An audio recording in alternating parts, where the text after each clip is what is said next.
Now, it's not often you hear the leader of a political party say he's stepping down because he's not that good at it. But when UKIP's leader, Lord Pearson, announced his resignation for that disarmingly good reason, it wasn't met with a barrage of disagreement. Well, now their former leader and long-time figurehead for the party, Nigel Farage, is back in the picture.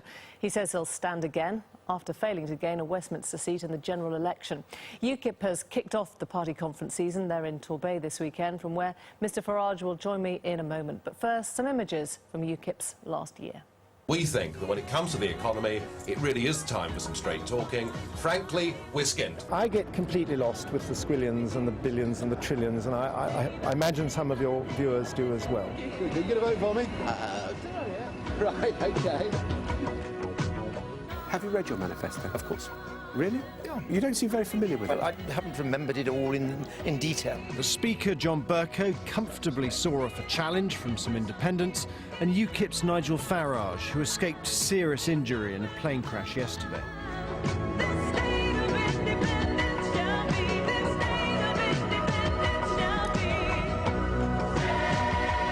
Am I strong enough to take on a job which is 7 days a week, where you have to work hours that you simply couldn't believe? Well, some of the images of the last few months. Nigel Farage joins me now from our Exeter studio.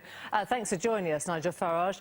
Last month, as we saw, Lord Pearson admitted he wasn't great at party politics. No one's really disagreed with that, have they?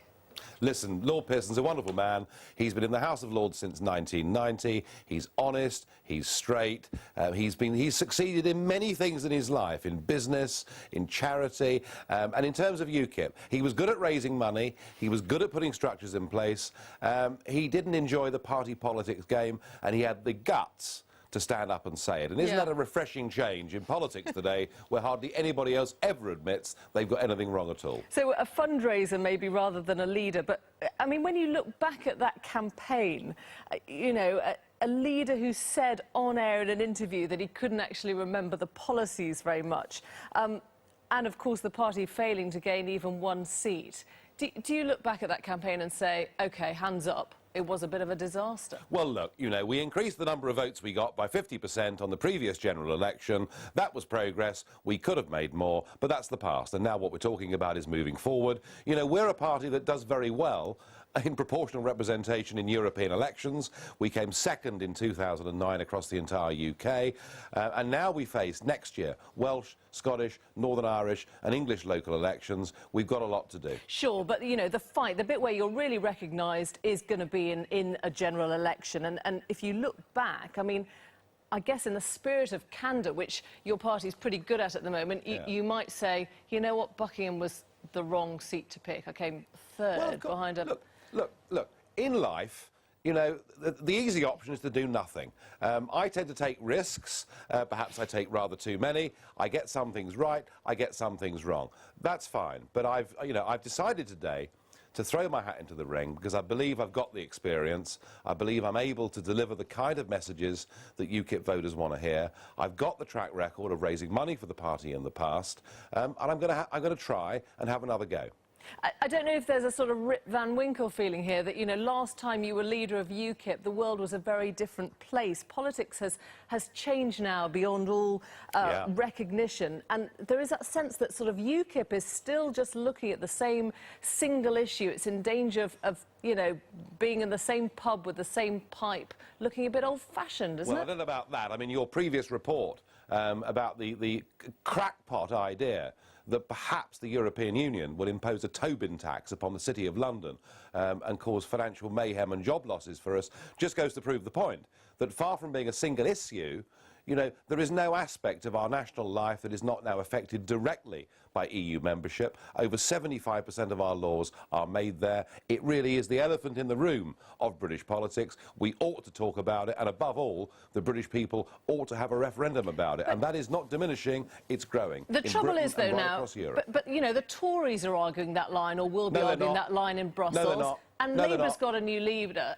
There is that sense that you've become slightly redundant, haven't you? Look, The Tories promised a referendum and broke their promise. William Hague has now signed us up. I'm sorry, I'm not talking about that referendum, but I'm talking about where you started, the Tobin tax and the position of, you know, Britain and the other European leaders. I mean, they're doing all that now. They're in power. They're in government. They're in power. And since they came to power, they've signed us up to a European foreign policy, to a European external action service. They are not resisting anything at all. And if you're a Eurosceptic, the Conservative Party has now ceased to exist. And in terms of UKIP, and I agree with you, politics has changed very much since, 4.5 years ago when I first became leader of UKIP. There are now 3 social democrat parties in Britain. The vacuum that exists in British politics is enormous, and what we have to do as a party is we have to professionalise, we have to get better people, we have to raise the money, and if we do that, we'll surprise you. Forgive me, you've called it a vacuum, but you've also said that you're in favour of proportional representation. What we've got here is that classic, if you like, solution. They've got their coalition. Are you in favour of that?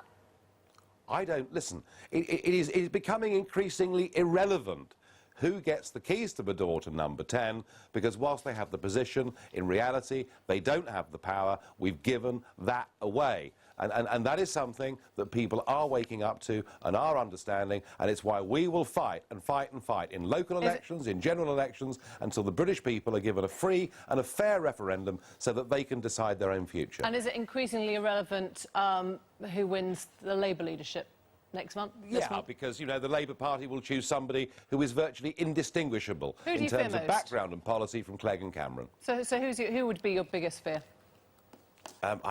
Frankly, the biggest fear I've got is UKIP itself. We have got to transform this party and make it relevant to domestic elections. I recognise that's going to be a big challenge. I recognise we've got a lot to do. If the party chooses me again to be its leader, I'll do my best to make it happen.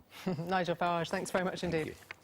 To find out more about who we are and what we stand for, go to the UK Independence Party website at www.ukip.org.